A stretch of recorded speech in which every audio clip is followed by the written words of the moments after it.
अजित पवार में विमान हादसे की जांच में विभिन्नता पाए जाने के दौरान उन्हें और भी जांच की जरूरत है। संजय सिरसाटे ने कहा है कि राजनीति और अंतर्राष्ट्रीय बयान पर उन्होंने कहा कि छोटे कार्यकर्ता को बड़ी बातें नहीं करनी चाहिए। श्रीकांत शिंदे और गणेश नाईक प्रकरण में नाईक की केवल टीआरपी के लिए आलोचना कर रहे हैं।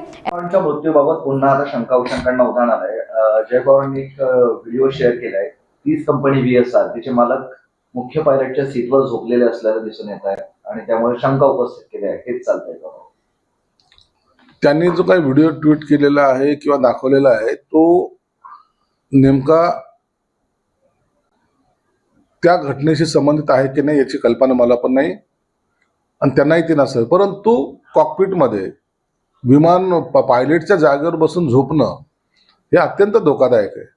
हे छोटे जे फ्लाईट असतात याचा रन किती असतो तर तास जास्तीत जास्त 1 तासाचा रन असतो। मग 1 तासाच्या रन मध्ये त्या प्रवासामध्ये जर झोपलेला असेल तर ते धोकादायक आहे हे मात्र निश्चित आहे।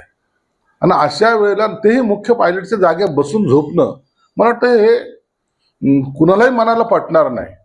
म्हणून असं जर त्या कंपनीचा मालकच स्वतः करत असेल तर पायलटाचं काय धोरण असावं काय कळायला कल्पना नाही। म्हणून हे प्रकरण गंभीरतेने घेतलं पाहिजे। एक पवारांनी अशी मागणी केली की रोहित यांना अटक करावी। तर अटक करावी काय कारवाई करावी हे त्या सरकारने ठरवलं पाहिजे।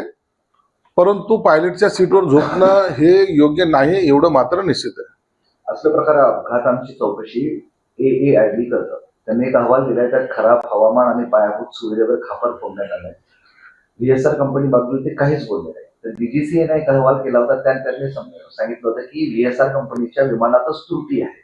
तर एक एजन्सी विमान कंपनीला क्लीन चिट देताना दिसते। हा सगळा गोंधळ सुरू आहे। बघा या अपघातामध्ये 2-3 प्रकार जे समोर आलेले आहेत ना, पहिला जे प्रकार आहे तो रनवे, जो पहिले रनवेने उतरायचं होतं त्या रनवेने लँडिंग का केलं नाही हा एक प्रश्न आहे। पायलटने दुसरा रनवे का मागितला याच्यावर प्रश्नचिन्ह निर्माण होतोय। आता ह्या रनवे आणि धोका जर असेल तर त्यांना ते पुन्हा विमानामध्ये एवढं इंधन होतं की त्यांना पुन्हा विमान मुंबईला परतवून जाता आलं असतं किंवा पुण्याला उतरवता आलं असतं। पण ते न करता का झालं हा एक प्रश्नचिन्ह आहेच ना। दुसरं महत्वाचं असं आहे की 2 एजन्सी आहेत ज्या सरकार मान्य आहेत, त्यांनी आपला वेगवेगळे निष्कर्ष काढलेले आहेत। कोणी रनवे बद्दल बोलतंय तर कोणी विमानामध्ये बिघाड आहे। आणि ह्या एजन्स्या हे काय प्रायव्हेट नाहीत, ह्या सरकारच्या आहेत।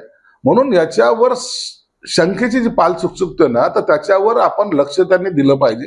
हे दोन्ही अहवाल जर वेगवेगळे येत असेल, जे तफावत येत असेल तर मग शंका घ्यायला वाव आहे।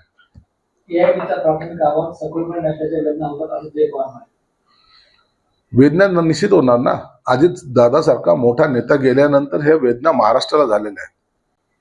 म्हणून आता याची जो प्राथमिक अहवाल आलाय त्याच्यात काही त्रुटा दिसलेल्या आहेत। म्हणून आणखीन याला डीपमध्ये जाऊन याची चौकशी खरंच गरजेचं आहे। प्रत्येकाच्या मनामध्ये शंका ही वाढत चाललेली आहे आणि हे मला वाटतं योग्य नाहीये। काँग्रेसला राज्यसभेत विरोधी पक्षनेते टिकवण्याची चिंता आहे की आम्हाला 2 खासदार टिकवण्याची चिंता आहे असं संजय राऊत म्हणाले। त्यांना काय टिकवण्याची चिंता आहे त्याला कोणी विचारत नाहीये। आता या राज्यसभेच्या निवडणुकीमध्ये हे तिन्ही पक्ष एकत्र येतील का नाही यावर शंका आहे। कुणाचंच संख्याबळ नाहीये। एकीकडे शरद पवारांचं नाव घेऊन राजकारण केलं जात आहे, दुसरीकडे आमच्याच पक्षाचा उमेदवार पाहिजे असंही सांगितलं जात आहे। एकाच पक्षातून 2-2, 3-3 स्टेटमेंट हे वेगवेगळे दिले जात आहेत आणि काँग्रेसने आतापर्यंत त्यांची भूमिका उघड केली नाही। म्हणून राज्यसभेवर आता कोण यापेक्षा त्यांच्यात असलेली किती प्रमाणात फूट होते याकडे आपल्याला पाहावं लागेल। इराणने संकटाच्या काळात भारताला मदत केली, त्यामुळे भारताचे पंतप्रधान नरेंद्र मोदी यांनी इराणच्या खोमेनी यांच्या मृत्यूनंतर शोक व्यक्त करायला पाहिजे होता असं संजय राऊत। आता काय संजय राऊतचे सल्ला घेऊन आता आंतरराष्ट्रीय युद्ध लढणार का? काय बोलतात हे? नाही तर संजय राऊत त्या दोघा देशाच्या बॉर्डरवर उभं करायला